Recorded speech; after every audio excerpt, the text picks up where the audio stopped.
I got bars, I got God. Why this hook go so hard? I got bars, I got God. Why this track go so hard? I got bars, I got God. Why this beat go so hard? Yo, the craziest thing just happened to me. I was just recording this, right? And I was getting a good flow on. I read the first chapter of, I was reading God Predicts Israel, Rebellion, and Jubilees. And I just got through it, and we was getting into some more scripture, and poof, everything just went pow. You know, I guess this message is going to be deep. This message is going to be deep. Welcome to Word of Truth. We're going to call this Stone and Wood. Reason being because we're going to break down what man is worshiping. That's what we're going to break down. Whatever is outside of God is of the devil. We're going to break it down. So without further ado, let's get it started. When God Predicts Israel, Rebellion, and we're going to read, and I'm not going to read the whole thing. You can read the whole thing if you want to. I'm just going to touch on certain scriptures for the sake of time. Okay, so in God Predicts Israel, the first part is Moses was on the mount for 40 days and 40 nights, and God taught him the earlier and later history and the division of the days and the laws and the testimonies, and he wanted him to speak. He wanted him to write down what he was teaching them in the book in the order of their generations, so he can teach them or tell them, that he hasn't forsaken them for all the evil and all the transgressions that they have been doing. You know, they transgressing the covenant which he established between him and his people, and their generations, and even to this day. So and this is all Mount Sinai. Okay, so I'm speed reading, okay, y'all, because this is a lot of information, and I don't want to waste time. Okay, so follow me, and I will put the information up if I can. Okay, right on the screen, you should see it. So he's going through all that, and we're gonna go down to,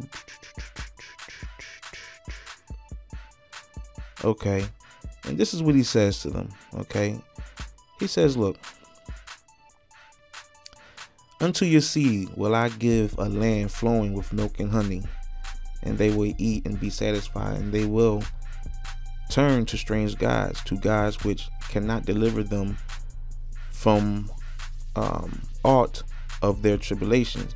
And this witness shall be heard for a witness against them, for they will forget all my commandments, even all that I commanded them, and they will walk after the Gentiles, and after the uncleanness, and after their shame, and will serve their gods, and this will prove unto them an offense, and a tribulation, and an affliction, and a snare, and many will perish, and they will be taken captive, and will fall into the hands of the enemy, because they have forsaken my ordinance, my commandments, and the festivals of my covenant, and my Sabbaths, and my holy place, which I hallowed for myself in their midst, and my tabernacle and my sanctuary, which I have hallowed for myself in the midst of the land,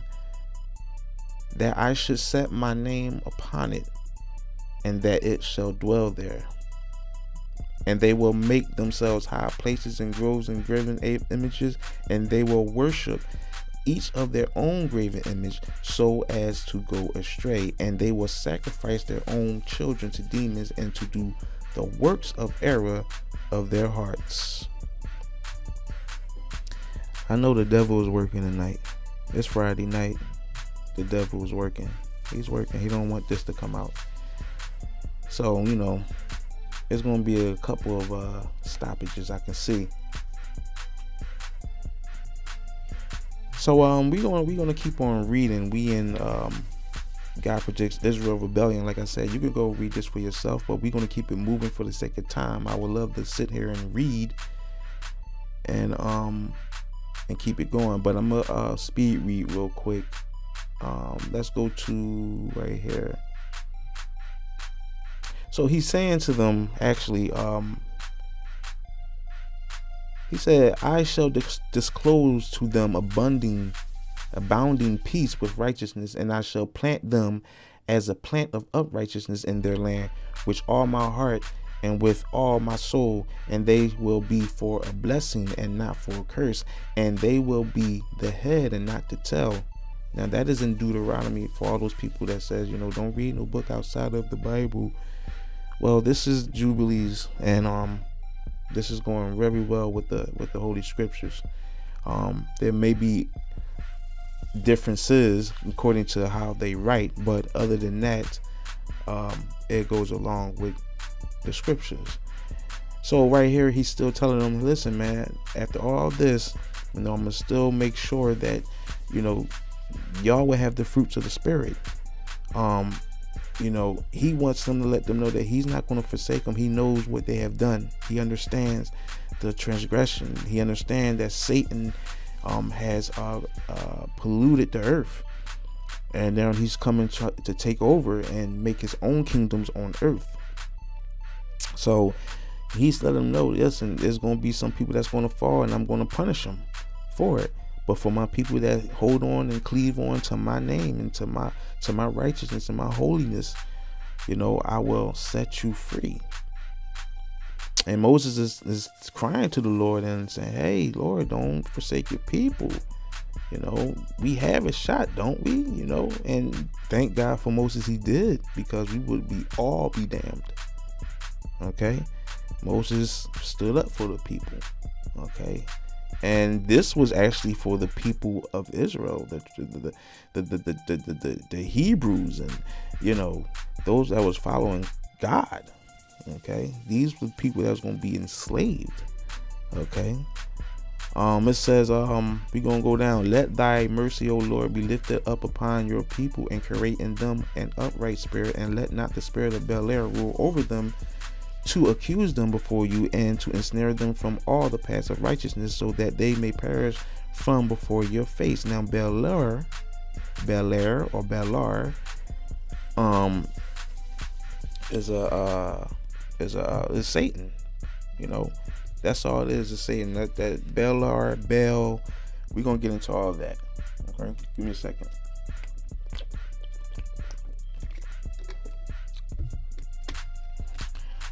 So, where are we? Oh no, I don't want that. No, I don't want that. Okay, so we're going to dig into some more scriptures. So, again, the name of this is called Stone and Wood, and we're going to be in Deuteronomy chapter 4, verse 28. Okay, it says, and there ye shall serve gods, the work of men's hands, wood and stone, which neither see, nor hear, eat, nor smell. Okay.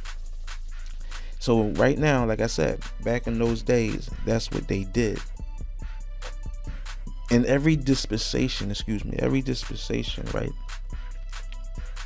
It changes because God reveals the truth. And every time God reveals the truth, okay, they have to create more deceptive ways to deceive the people. This is a bloodline, okay, and a spirit. A bloodline and a spirit. Okay, you don't have to be a part of the bloodline, but you can be a part of the spirit. That's a whole nother different study. We're in Deuteronomy chapter 28, verse 64, and it says, and the Lord shall scatter thee among all people from one end of the earth even to the other, and there shall serve other gods, which neither thou nor thy fathers have known, even wood and stone.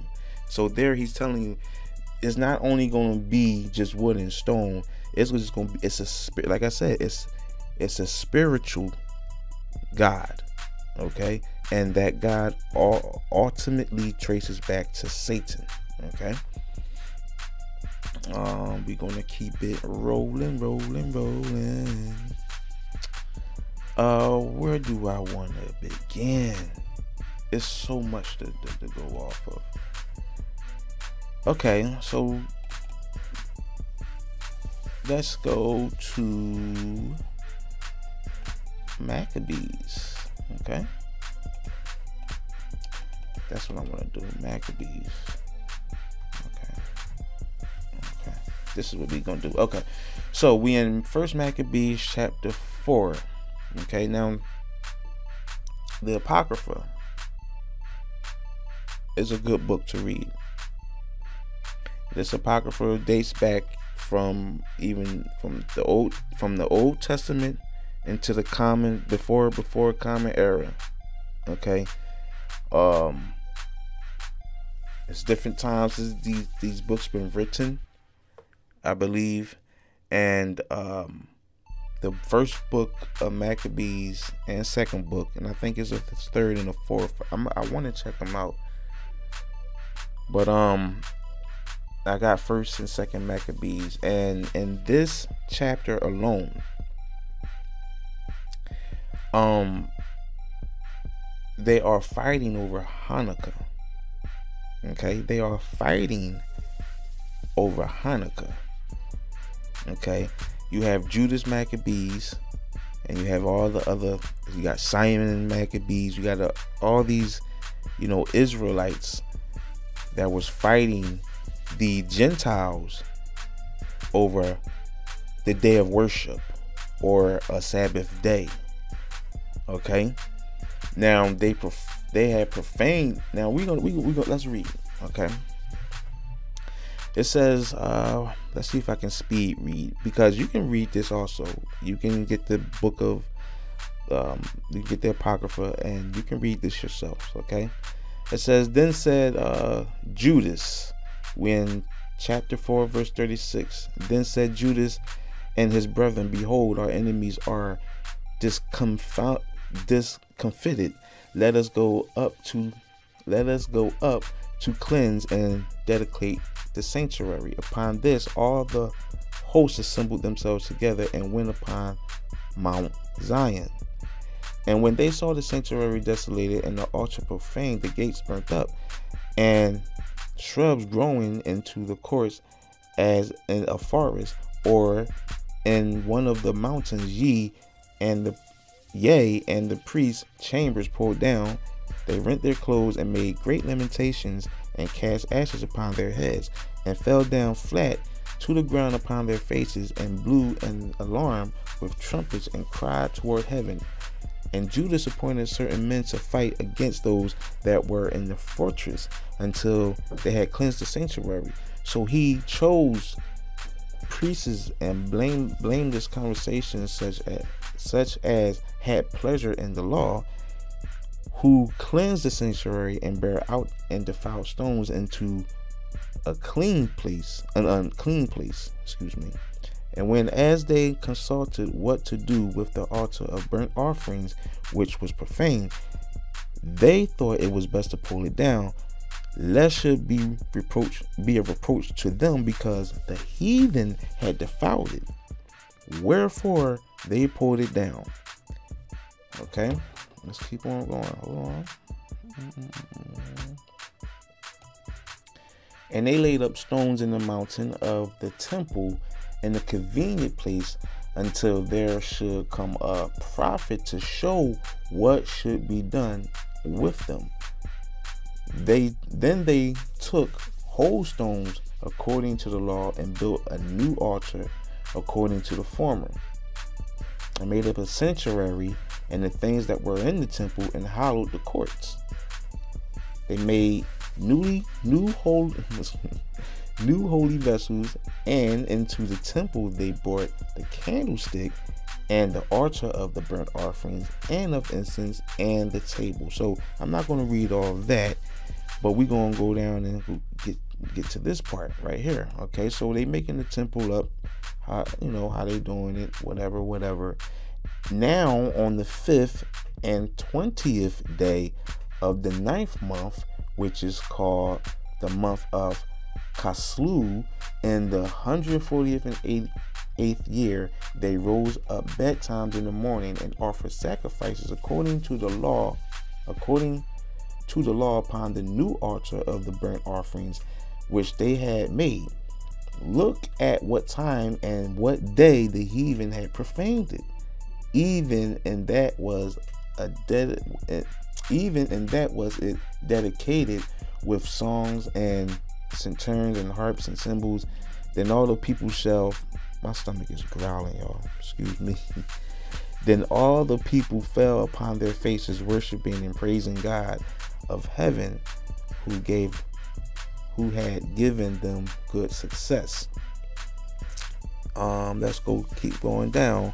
Moreover, Judas and his brethren with the whole congregation of Israel ordained that the days of the dedication of the altar should be kept in their season from year to year by the space of 8 days, from the 5th and 20th day of the month of Kalus, with mirth and gladness. So what they did, what these Israelites did, was tore down with the Gentiles or the heathen. I'm not gonna get into who they are, right? Because that's gonna spurt into another conversation.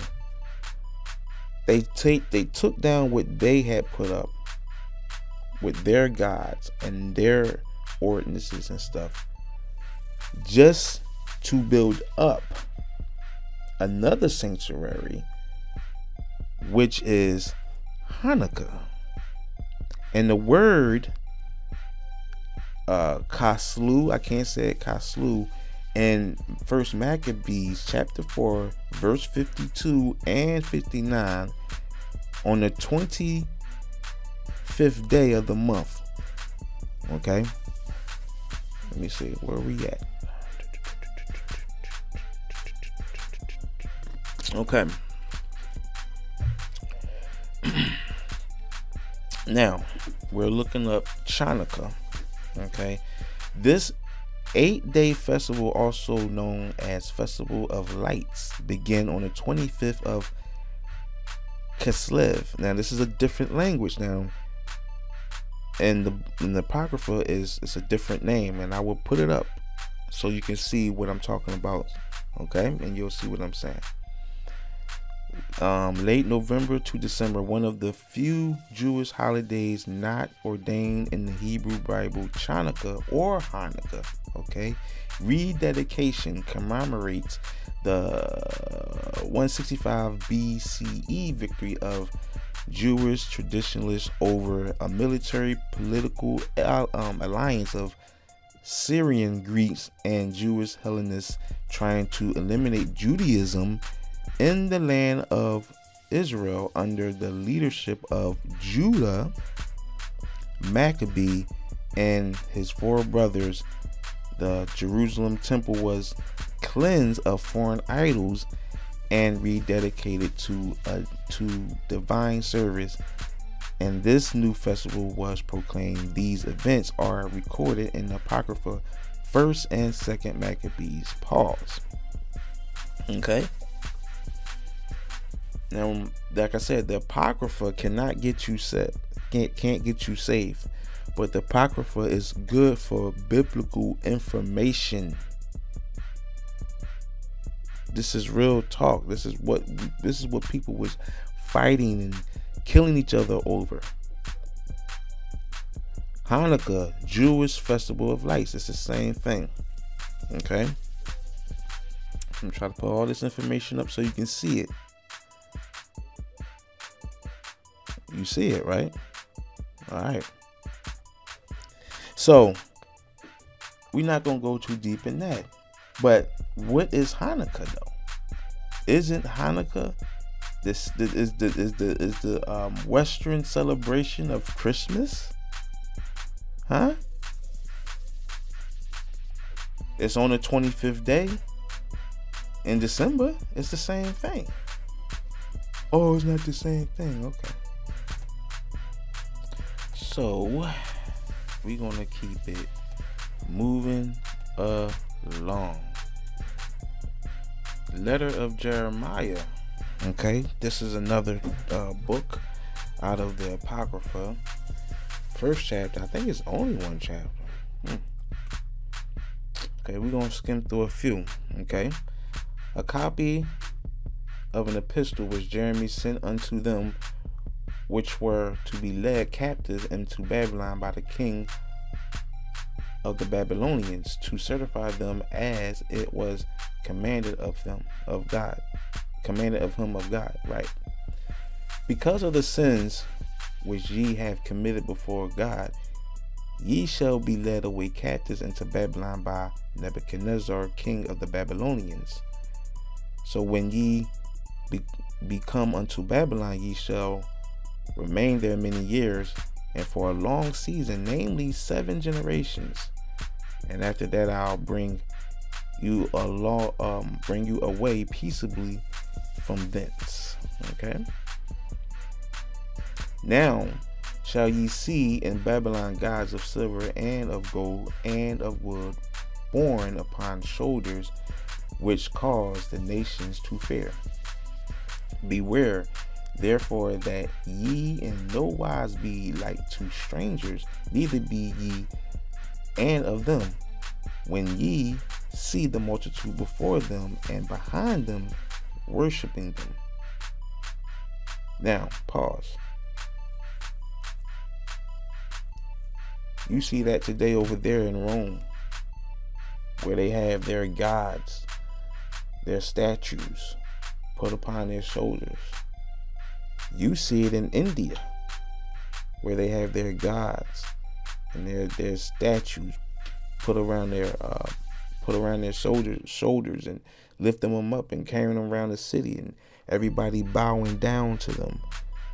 You see the Pope being lifted up, everybody bowing down to him, worship him, going around the city. You see all these different type of leaders be lifted up, paraded around the city, paraded around the internet, paraded around everywhere. It says, now shall ye see in Babylon gods of silver and of gold and of wood. Yes, you have gold and silver statues all over the place of gods, of people that we call heroes. That's their gods. God said, make no graven image and serve them, and make them images to be worshipped.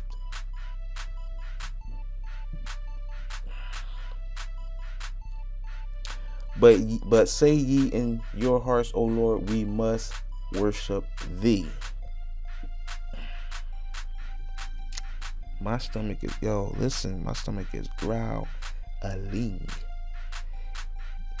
Yea, they will give thereof to the common harlots, and deck them as men with garments, being gods of silver and gods of gold and wood.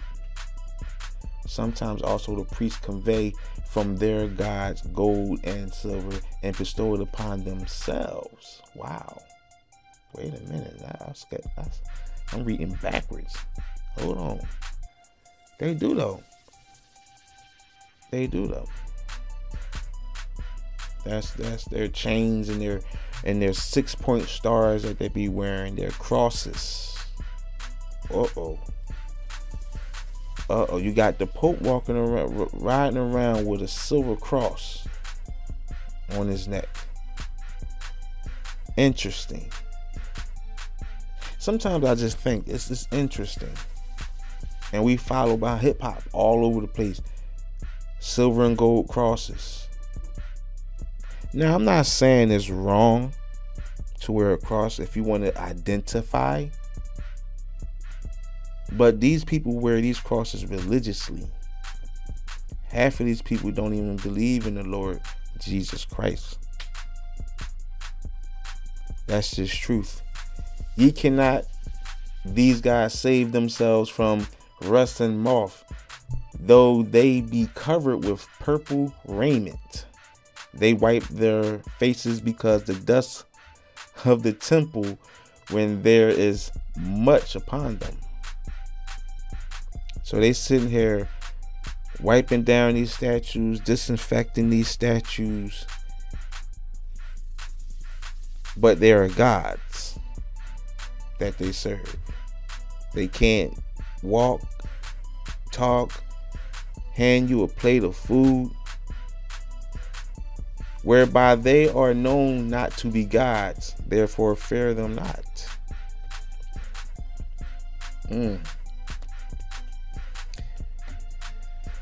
And as the doors are made sure on every side upon him that offendeth the king as being committed to suffer death, even so the priests make fast their temples with doors and locks and bars, lest their gods be spoiled with robbers. So they have to lock their gods in their temples, which are called churches today. We lock up our gods in our churches, which we put too much money into, like our flat screen TVs and the neon lights all over the place. So you have to add extra security so you don't have those things taken, because you put so much money into it off the backs of your people and off the government, because you on a system paid by the government. You're under the contract, or what would you say? You're getting paid by Satan. Let's put it in just lamer terms. Okay. They light them candles. They light them candles, yea, more than for themselves, wherefore they cannot see one.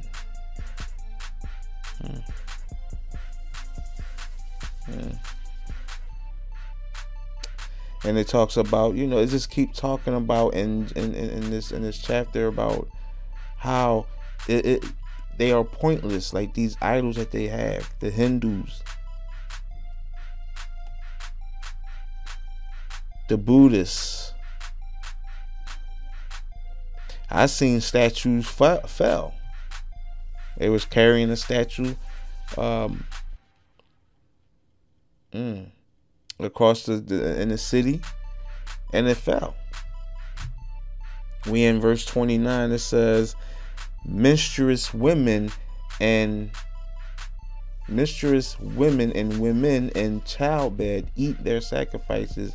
By these things ye may know that there are no gods. Fear them not, for how can they be called gods? Because women set meat before the gods of silver, gold, and wood. And the priests sit in their temples, having their clothes rent, and their heads and their beards shaven, and nothing upon their heads. That's monks. And Catholics, priests, they shave their head. Some shave their head, but that sounds like monks to me. They roar and cry before their gods as men do at the feast when one is dead. So like I said, when that statue fell, I hope I remember to put this up. When that statue fell, but please believe they cried. I know you've seen it. Don't lie. Okay. We gonna keep it moving. Wherefore it be evil that one doeth unto them, or good, they are not able to recompense it. They can neither set up a king nor put him down. God sets up kings. He appoint kings.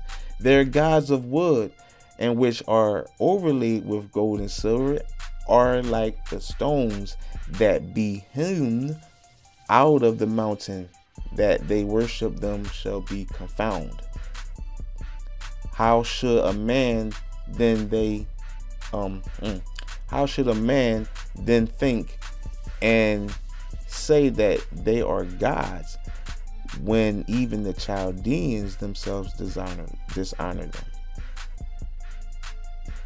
Let me say that one more time. How should a man think and say that they are God when even the Chaldeans themselves dishonor them? They do.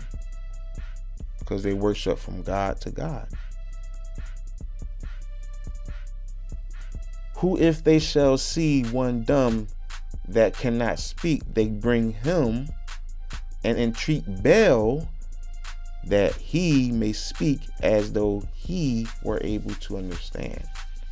I seen the other day, it's this I was watching a documentary where they had they making now digital priests or digital gurus or robot gurus. Yes, robot gurus, and they worshiping them, and they asking them questions, and they giving them answers. I want to put all these videos up that I see so bad, because I don't want y'all to think I'm just bringing this out of thin air. But this is in the scriptures though. It's right here. Just got to read into it. Today, like I said, they are not going to do the same thing that they did back in the day. They always interchanging because they have to. God always exposes them, and they always have to find out another way to deceive. Just like in this pandemic, most people figured out that this is a lie. These vaccines are a lie. It's just ways to keep the people distracted and keep them in fear. Fear them not. They're gods of wood and stone. Let me see.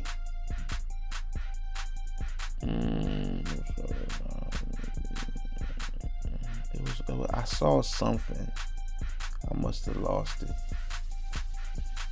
Yeah, I must have lost it. Okay, let's keep on reading. The women also with cords about them sitting in their ways burn brand for perfume, but if any of them draw by some that passes by lie with them, she reproaches her fellow that she was not thought as worthy as herself, nor her cord broken. Whatsoever is done among them is false. How may it then be thought or said that they are gods? They are made of carpenters and goldsmiths. They can be nothing else than the workmen will have them to be. Smart. So if he can't breathe, if a man can't breathe life into another person, then what you think they can do to these handmade gods? God only can do that. God made man of clay and breathed life into him. He became a living soul. We can't do that to these gods that they make. Okay? For the sun, moon, and stars, being bright and sent to do their offenses, are obedient. In like manner, the lightning, when it breaketh forth, it is to be seen. And after the same manner, the wind bloweth in every country. And when God commandeth the clouds to go over the whole world, they do as they were bidden. And the fire is sent from above to consume hills and woods, doeth as it is commanded. But these are like unto them neither in shew nor power. Wherefore is it neither to be supposed nor said that they are gods, seeing they are able neither to judge causes, nor to do good unto men. This is hard reading. Okay. Just to narrate real quick, I'm gonna go back. So what he was saying when he said, for the sun and moon and the stars being bright and sent to do their offenses are obedient, he's saying that God commands all of this to do its works. He causes everything to move. And like manner, the lightning, when it breaketh forth, is easy to be seen. And after the same manner, the wind bloweth in every country, and when God commandeth the clouds to go over the world, they do as they are bidden. And in layman terms, they do as they told. The fire sent above to consume the hills and woods doeth as it commanded, but these are like unto them neither in shew nor power. Now, all these forest fires and these forest fires, we thinking it's just heat. Yeah, it is heat. But what did it says? And the fire sent from above to consume hills and woods doeth as they commanded. Who sends it down there? God. Why? Because he do that to the people that doesn't believe in him and doesn't follow the word and doesn't do as they told, as he tell all his other creations to do. His other creations pay attention to him. We are the only creation that does not pay attention to God, and that's just truth. Keep it moving.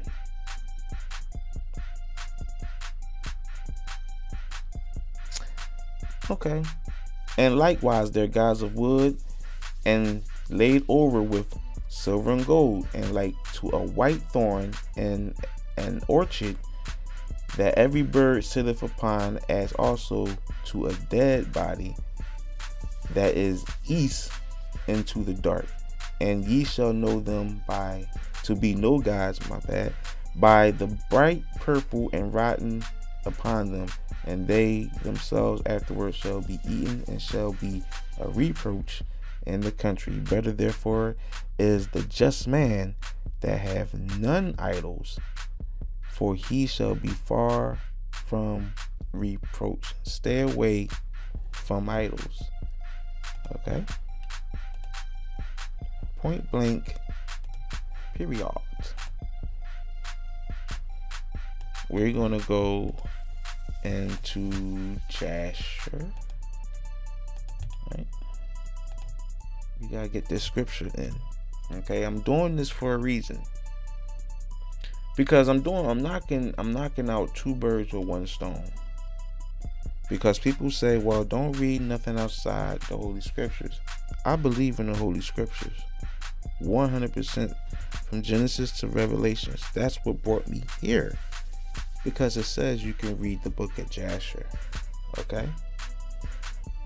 And there are other books named in the Bible that people don't even pay attention to, or even said out of their mouths. It's in there. I seen it for myself. Okay, so in the book of Jasher chapter 9, Abraham goes to Terah, which had 12 gods. Okay, it says, and Terah had 12 gods of large size, made of wood and stone, after the 12 months of the year, and he served each one monthly, and every month Terah would bring his meat offerings and drink offerings to his gods. Thus did Terah all the days. Let me see if I'm because that's a long stretch of reading right there. Okay, so Terah was Abraham's father.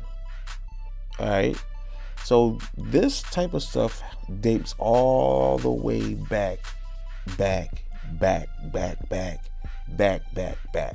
Okay, that's why I said it's good to read Jasher, it's good to read Jubilees, and it's definitely good to read the Apocrypha and the Book of Enoch. We're gonna get to all that later in later conversations, but just a disclaimer: do your research before you let anybody tell you what to read and what not to read. All right, I'll just leave it at that. And all the generations were wicked in the sight of the Lord, and they thus made every man his god, but they forsook the Lord who had created them. We just read that in Jubilees. Made every man his own god. See? We just went through that.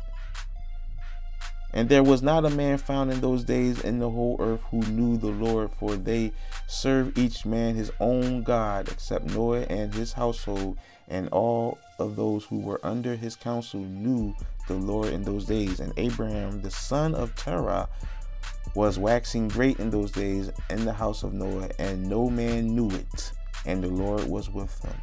So Abraham was in the house of Noah. Or Noah knew Abraham. Noah knew Terah. Okay? For the sake of time, we're going to keep it moving.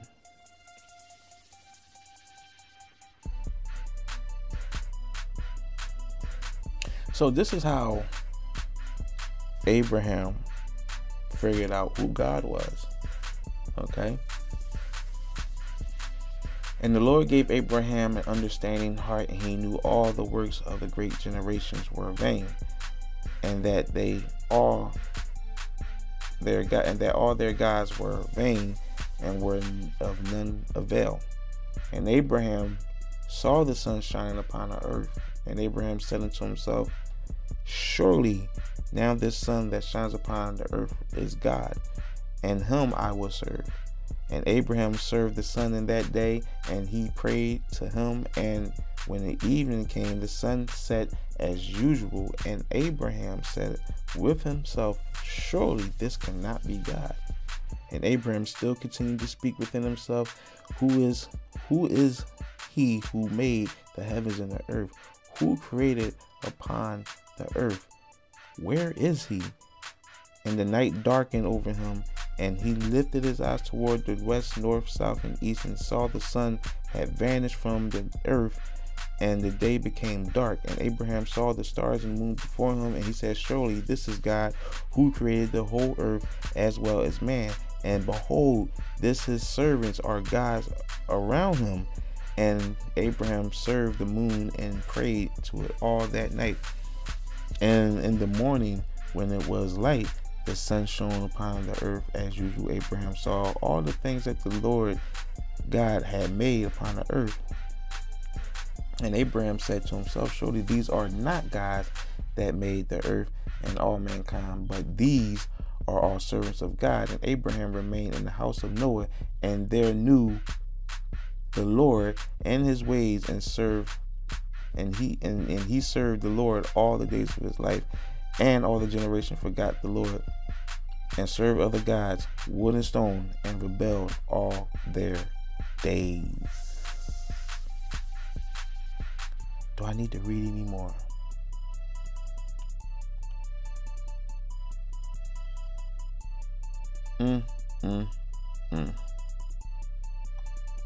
Now, I'm pausing because I'm reading and it's so much to get into. But for the sake of time, all the princes of Nimrod and his great men took counsel together, Put, Mizraim, Cush, and Canaan, and families, and they said to each other, come, let us build ourselves a city in the strong tower, and its top reaching the heaven, and they will make ourselves famed, so that we may reign upon the whole world, in order that the evil of our enemies may cease from us, that we may reign mightily over them, and that we may not become scattered over the earth on account of their wars. Funny that Nimrod said that, because that same system made many wars, and people were scattered. Even your people, Nimrod, were scattered all over the earth, regardless of the fact. Okay. So this is the Tower of Babel that they made. And we're not going to keep on reading on that. Okay. We're going to keep on moving. Because back in Moses, going back to Moses, when they had made the golden calf while he was on the mountain, This ancient Egyptian god is called Apis, or Hapi. In ancient Egyptian religion, sacred bull deity worshipped at Memphis. The cult of Apis originated at least as early as the first dynasty, the 29th, 25th, 27th, 25th, 75th BCE. Like other bull deities, Apis was probably at first a fertility god concerned with the propagation of grain and herds. But he became associated with Ptah, the paramount deity of Memphite, and also with Osiris and Sokaris, gods of the dead and of the underworld. As Apis Atum, he was associated with secular cult and was often represented with the sun disk between his arms. Sun god worship, star worship. This Apis god dates all the way back to even the golden calf. And now I don't know if they called the golden calf Apis, but this is an Egyptian god that this Egyptian god has interchanged itself through the years. And this is just, let me be quiet. Okay, I'm just looking more, see anything that I miss.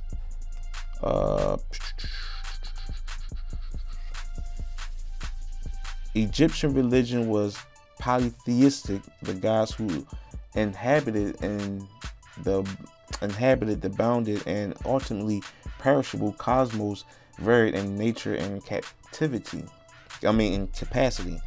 The word Netjer, God, described a much wider range of beings than the deities of the monotheistic religions, including what might be termed demons, as is almost necessary in polytheism. Gods were neither all-powerful nor all-knowing. Their powers was immeasurably greater than that of human beings, and they had the ability to live almost indefinitely, to survive fatal wounds, to be more than one place at a time. Let's pause on that. Okay. Monotheistic religions are believing in one God, I think, or something like that, but they interchangeable. Matter of fact, let me see.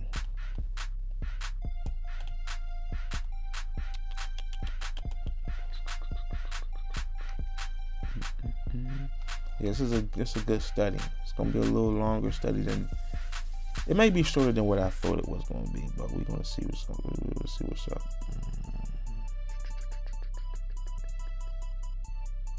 Yep. Relating to, okay, yeah, it's a belief in one God. Let's just put it like that.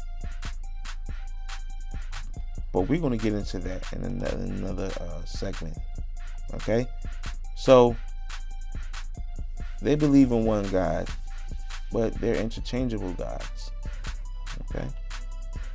Let me see. Anything else?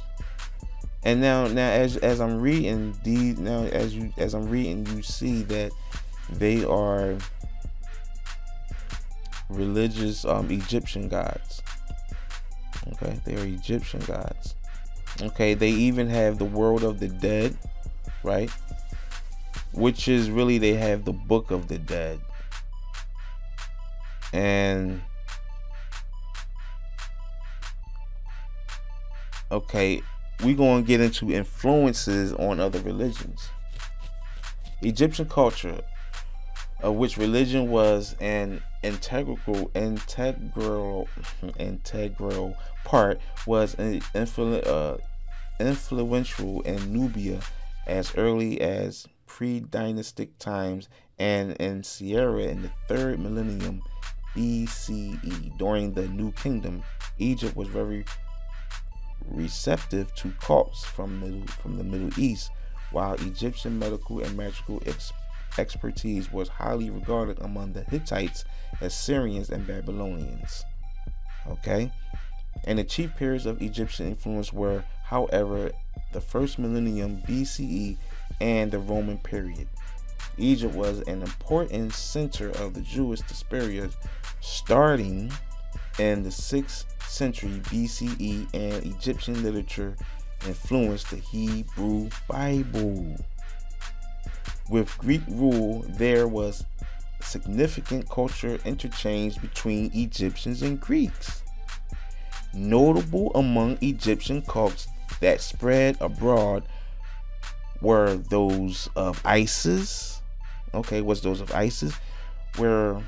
Which reached much of the Roman world as a mystery religion, and Serapis, a god whose name probably derives from Osiris Apis, you see, who was worshipped widely in a non-Egyptian iconography and cultural milieu.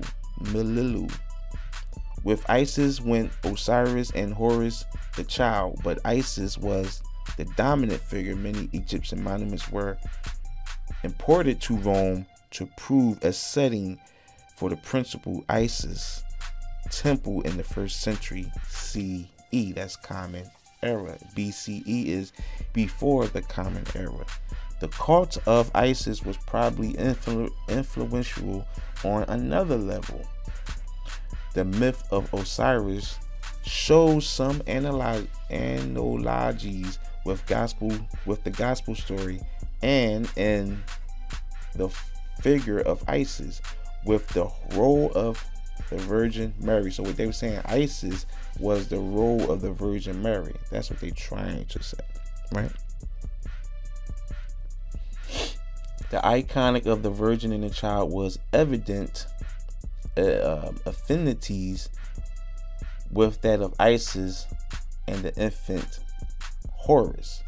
So you ever seen the mother and the child, or supposedly Mary and Jesus in the Catholic churches or anywhere? That's really supposed to be Osiris and Horus. That's what they really are worshiping. That's Catholicism. That's Egyptian mythology and religions. Okay. Thus, one aspect of Egyptian religion may have contributed to the background of the early Christianity. Now, when you say Christianity, be careful, because Christianity comes from Roman Catholicism, Roman traditions, Roman practices. Probably through the cultural century of Alexandria, Egypt was influential setting for other religions and philosophical developments of late antiquity, such as Gnosticism, Manichaeism, and all these isms and schisms. So be careful with all these schisms and isms, okay? And so we see, I don't need to read no more, but as you see, Egyptian practices and religions had major influential practices, and the modern day has took hold of those same practices. But just like I said, it would never always be the same way. When the devil has been exposed, he has to find another way to do it. And notice, a lot of these gods that they worship are fertility gods. I'm just gonna put it out there. It's fertility gods. I think we can move on. Yes, we can move on, because I could read more now. So we're gonna get into the star of David. But just to do a quick summary before we get back into our studies in the Star of David. Hanukkah.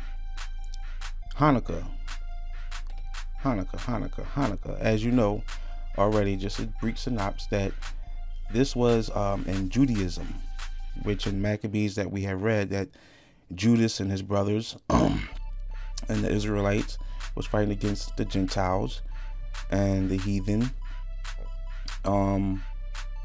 to destroy the sanctuaries and their Sabbaths of the Gentiles, just to bring back up Hanukkah again, which is in December the 25th.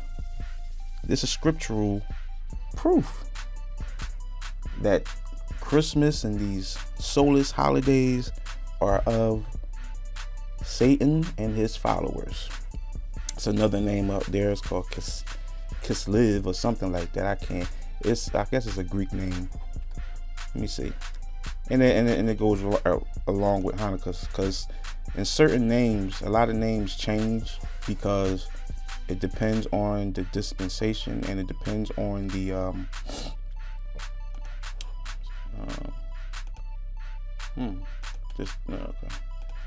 the dispensations and the language. That's what I want to say. Okay, in chapter 6, verse 1, it says, "And those days when the number of the disciples was multiplied, there arose a murmuring of the Grecians against the Hebrews, because of their widows were neglected in daily ministration." Okay, so in those times, you see it right here, the Grecians and the Hebrews. The Hebrews was the Israelites, or Judas Maccabees and his group. They was part of the Hebrews. The Hebrews are today supposed to be the Jews, but they completely wiped out the Hebrew culture and its history. But the Hebrews still live today, and they live amongst the people. And the Grecians were the ones that brought these other doctrines and came down to Israel and Jerusalem and all those places, and and defiled those sanctuaries with their beliefs, and which they took from the Egyptians. See, the Grecians are part of the Japhet sect, okay? And if you don't know what that is, who that is, that's the son of Noah. And Japhet was the Caucasian side, the Mesopotamian side, the Asian side of things, of the culture of their race or whatever, or their nations, excuse me. And the Grecians are part of that. Are you following me? So I'm saying all that to say this. We're going to go back into scripture. Acts, was using Acts, right? Okay, so we in Acts 17, chapter 17, verse 23. We're going to read this whole thing, and we're going to itemize this. We're going to break it down as we do. "For thou bringest certain strange things to our ears. We would know therefore what these things mean. For all the Athenians and strangers which were there spent their time in nothing else but either to tell or to hear some new thing. Then Paul stood in the midst of Mars Hill and said, Ye men of Athens, I perceive that in all things ye are too superstitious. For as I passed by and beheld your devotions, I found an altar with this inscription, To the unknown God, whom wherefore ye ignorantly worship him, declare I unto you. God that made the world and all things therein, seeing that he is Lord of heaven and earth, dwelleth not in temples made with hands, neither is worship with men's hands, as thou ye needed anything, seeing he giveth to all life and breathe and all things, and have made of one blood all nations of men for to dwell on all the face of the earth, and had determined the times before appointed and the bonds of their habitations. Okay, let's go back. It said this. It said a lot of things in this, but we're gonna go back. Okay, so like I said, the Grecians, the Athens, all of them is the Japhet set. If I'm saying that wrong, excuse me for all y'all people that's super smart in the scriptures and know how to say all the names. Noah's son Japhet, a Japhet, okay? I think it's Japhet. And he was telling them, as they did, they was into Greek mythology, they was into star worships, the sun and the moon, just as the Egyptians were. And all they did was took over the Egyptian and Egypt. They just took over Egypt and just took their gods and made their own gods. That's why I said, come on now, in Jubilees and other scriptures that we just read, I think it was in Jeremiah also, that they made their own gods. They have different gods and they made them with hands. Now watch this. Now there's a inscription, meaning that is something written down, written on something. Okay, he said, for as I passed by and beheld your devotions, I found an altar with this inscription, to the unknown God, whom therefore ye ignorantly worship him, declare I you. There is an actual stone that was found with this inscription on it.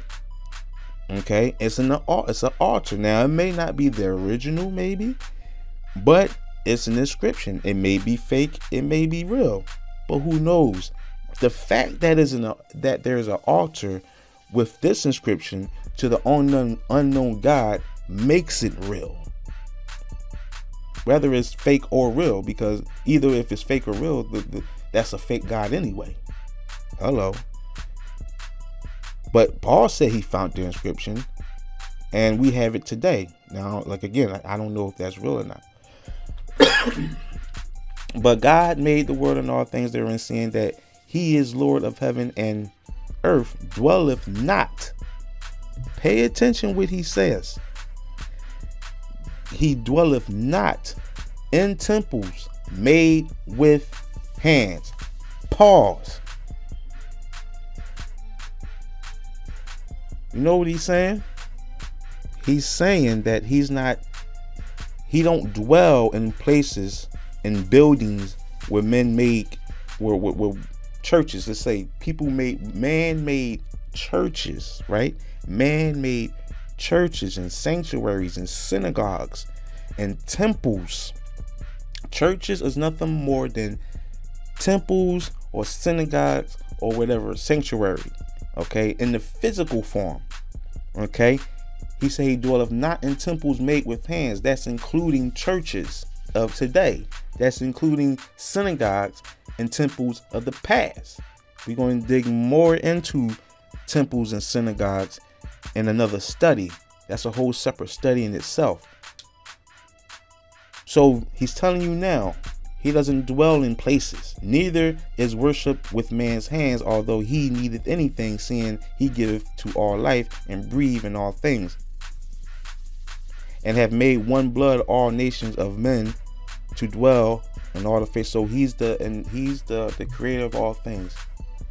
He don't need a statue, he don't need a temple, he doesn't need anything. All he needs is your life. You give your life up to him and he'll make you free indeed. Do I need to say any more about that?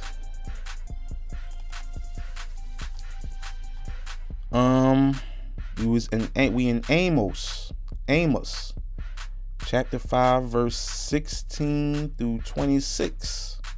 Therefore the Lord, the God of hosts, the Lord says thus, wailing shall be in all streets, and thou shalt say in all the highways, Elis, Elis, and they shall call the husbandman to mourning, and such as are skillful of lamentation to welling. And all the vineyards shall be welling, for I will pass through thee, saith the Lord. Woe unto you that desire the day of the Lord. To what end is it for you? The day of the Lord is darkness and not light. The day of the Lord is darkness and not light. As if man did flee from a lion and a bear met him, or went into the house and leaned his hand on the wall and the serpent bit him. Shall not the day of the Lord be darkness and not have light? Even very dark and no brightness in it? I despise your feast days, and I will not smell your solemn your solemn assemblies.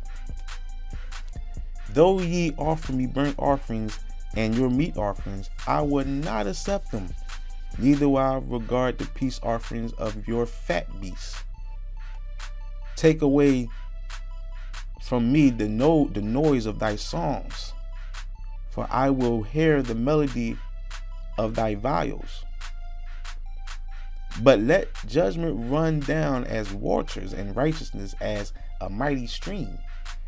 Have ye offered unto me sacrifices and offerings in the wilderness 40 years, O house of Israel? But ye have borne the tabernacle of your Moloch and Shin, your images, the star of your God, which ye made to yourselves. Therefore will I cause you to go in captivity beyond Damascus, saith the Lord, whose name is God of hosts. The star of your God, Moloch, Shin.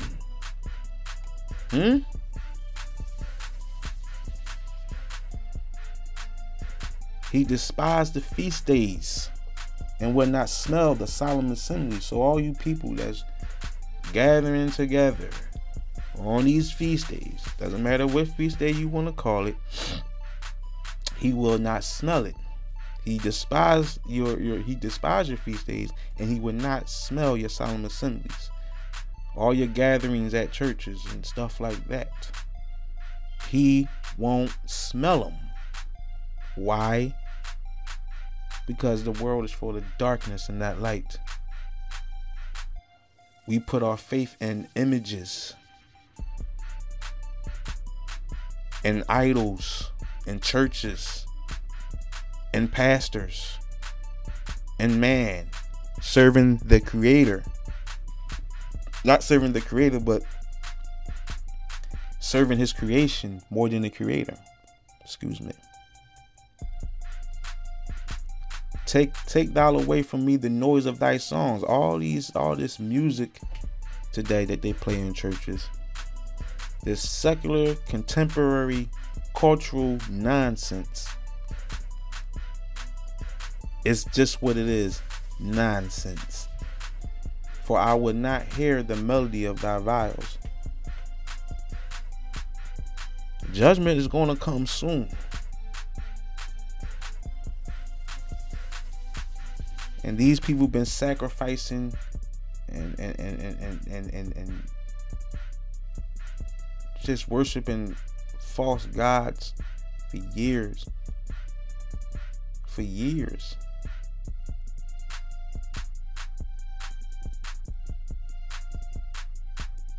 And therefore will I cause you to go into captivity beyond Damascus, meaning captivity is gonna be all, you're gonna be in captivity everywhere you go. Who's he talking to? Who's he talking to?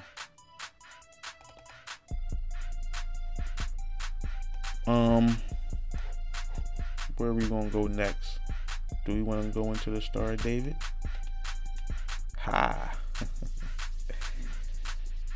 Let's just go into Exodus chapter 32, verse 4.